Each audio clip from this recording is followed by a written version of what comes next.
All right, I'm going to do an upright row here. I'm going to use a barbell. Keep in mind, it's going to be really similar, pretty much the same movement if I'm using a dumbbell, kettlebells. You can even use bands with this. But the idea here is I'm going to row, as opposed to rowing into my body, I row up along my body.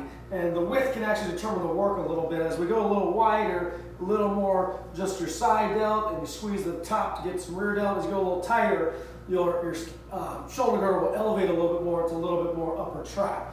A lot of times I'll try to get that side delt, so I'll have a little wider grip just like this.